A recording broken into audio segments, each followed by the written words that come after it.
Yeah, morning, Tracer. We've seen a pretty lively trading session on the floors. Client activity has been very, very upbeat indeed, especially around what we've been seeing around some of the gold moves and also in the dollar pairs as well. Now, if we go across the news flow, we've seen some concentrated pockets of interest around Goldman Sachs and Morgan Stanley. They've come out with earnings on the quarter. That's probably the highlight of the week there in terms of earnings.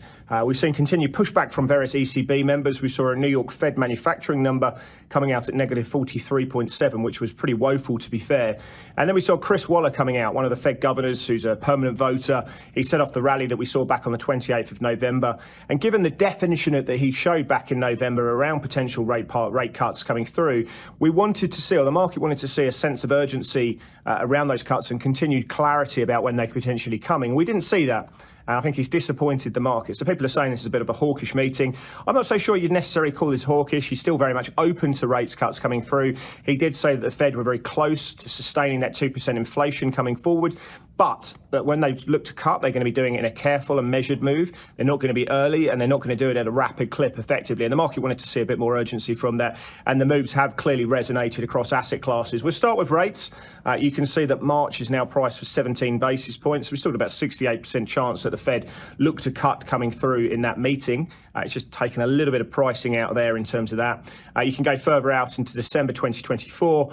We've lost about 5 basis points of cuts there. We're still pricing at about 6.3 cuts or 158 basis points there. So the market's still very much high on expectations. Waller has just removed a little bit of that rate cutting out of the market there. Now, if we have a look at twos on Treasuries, we can see that's moved up from around 416 up to 425. So about an 8-9 basis point move to the upside there.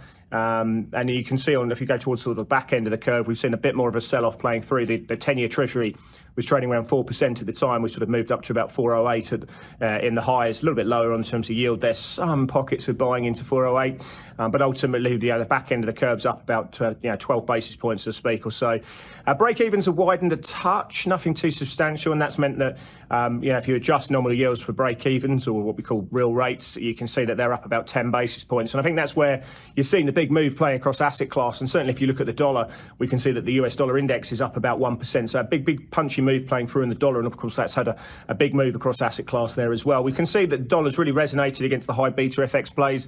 Aussie dollar's down 1.1%.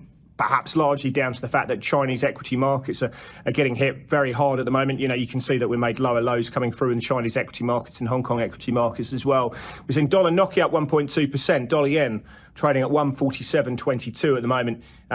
So obviously something that we are watching ahead of next week's Bank of Japan meeting. And I will say, if you have a look at 1 week dollar yen vols at the moment, you can see that they've moved up a couple of vols. So markets obviously pricing it or taking into consideration that Bank of Japan meeting next week, where obviously expectations are pretty low from that point.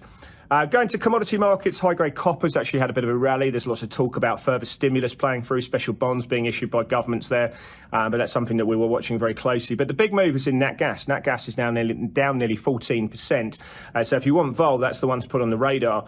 Where the flows have been is in gold. We're trading down about $27 at the moment. Obviously, that move higher in real rates, the stronger US dollar, the sort of move that we've been seeing in nominals really hitting the gold market when things were looking pretty good. Obviously, we've seen that coming under a bit of pressure, and we've seen big flows. On the GDX as well, and gold miners, it's down 4%. Equity markets are pretty heavy at the moment. I think that we'd probably be lower than where we were on the S&P if it wasn't for the fact that tech's holding up quite well, and discretionary's not down too hard as well. So if you take away those two sectors, we can look at energy, materials, industrials in the S&P and actually see they're very heavy on the day. In fact, we've got about 20% of stocks higher. So breadth is pretty poor. We've seen high short interest names getting pretty badly beaten up. Banks on the regional side, the KRE, are getting sold pretty intensely on this point as well. So something we are watching. Now, if we look at in the session ahead, you've got to be looking at China today. We're going to be getting GDP numbers. The market's expecting that to pop a little bit to 5.3%, 1.1% quarter on quarter. We also get the high frequency numbers in terms of industrial production, fixed asset investment. And then I think what's going to be really important will be the property sales and residential sales coming through in property investment. I think that's ones you really want to be watching. And then further out the curve, you've got to be watching UK CPI numbers. They're coming out obviously during the European time zone, UK time zone, and with the market pricing 131 basis points of cuts from the Bank of England by the end of the year, obviously that's going to be something that could be a potential risk event for the pound as well. We're expecting Asia to open up slightly on the damp foot. Obviously got our eyes on China. It just can't find a friend at the moment. It's trending lower, and short positions clearly warranted in this market here. you.